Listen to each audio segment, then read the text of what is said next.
Hear from a young man now who exemplifies in a very visible way the gravity of these types of injustices. When young Sami Al-Arian, the son of Dr. Sami Al-Arian, first witnessed his father snatched away, he was just a young boy. Now he's as tall as I am, and his father is still going through a living nightmare. We're going to hear from him now. Brother Sami Al-Arian.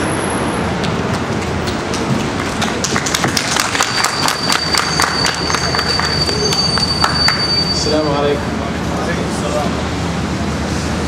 My name is Sami Al-Arian. 6.5 years ago, when I was in 7th grade, my family's nightmare started one February morning when my father was snatched from us by the government because of his activism regarding the plight of the Palestinians and fighting for our civil rights here in America. Today, he is still being pursued by zealous prosecutors because the government could not convict him before 12 jurors in a court of law. He's now awaiting trial on another case of contempt of court where he's under house arrest. It's my honor and privilege to speak to you today on behalf of him, Dr. Sami Al-Arian. During his 5.5 years in prison, he had to endure 43 straight months in solitary confinement, most of it before and during the trial. The conditions of confinement were Guantanamo-like conditions designed to break him down psychologically so he would give up and surrender. Isolation, abusive guards, little or no communication with family and friends, and limited opportunity to review the evidence assembled against him, just to name a few.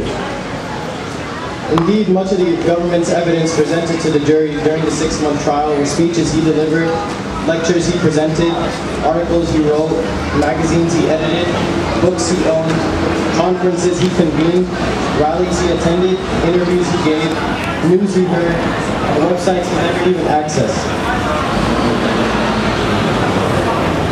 In another instance, the evidence against him consisted of a conversation that one of his co-defendants had with him in his dream. It was reminiscent of the thought crime of George Orwell's 1984. But the real scary part in this trial was not that speech, opinions, books, writings, and dreams were offered into evidence, but that the judiciary system was intimidated by the government and allowed them to be admitted into evidence. That's why we applauded the jury's verdict. Our jury represented the best society had to offer. Despite all the fear-mongering and scare tactics used by the authorities, the jurors acted as free people of conscience, able to see through Big Brother's tactics. Truly, free people are not intimidated by scare tactics. On the contrary, they exhibit a sense of fairness, display respect for the freedom of others, and are willing to stand up and defend their highest ideals. That's the essence of a democratic society, where the people are unwilling to submit to fear or be intimidated or cowed by abusive authority and its tyrannical tactics. At the heart of this debate is the false choice between security and freedom. Let me read a very famous quote by one of the founding fathers, Benjamin Franklin. Those who would give up essential liberty to purchase a little temporary safety deserve neither liberty nor safety.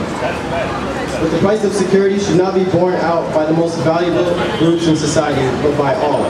And if the majority is willing to concede their basic freedoms to speak, advocate, associate, assemble, organize, mobilize, criticize, regarding any cause, no matter how unpopular, or any group, no matter how detested, or any person, no matter how despised, to exercise these freedoms without fear of being ostracized, marginalized, persecuted, or punished, if the majority in society are willing to sacrifice these freedoms in the name of security, they cannot then call themselves a free society. But if the majority want to sacrifice the freedom of others in order to feel safe, then such society can't describe itself as democratic. The Arab and Muslim communities in the United States are a minority and a vulnerable segment of society.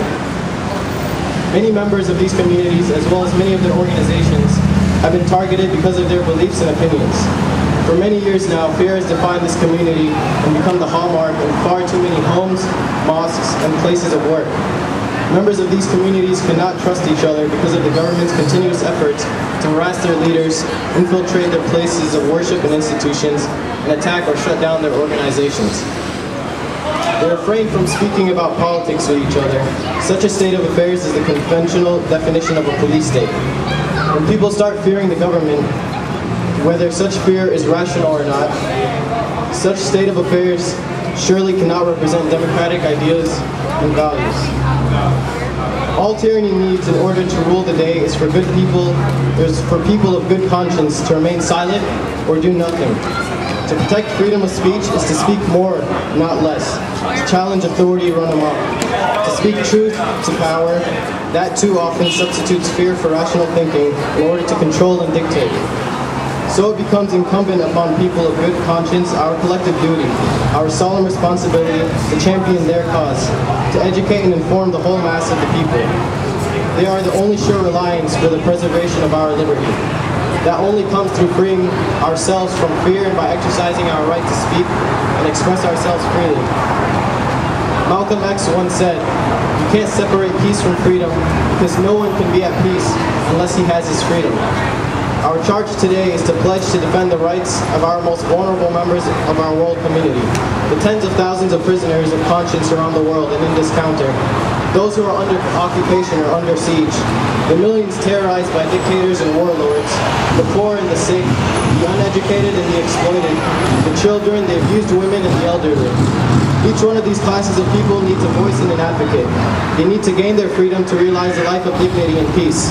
So whether we recognize it or not, we are at the forefront of this struggle for their freedom. Let your collective conscience speak on their behalf. One cannot achieve peace without realizing justice. Realize justice without seeking out the truth. Seek out the truth without practicing freedom. So there you have it.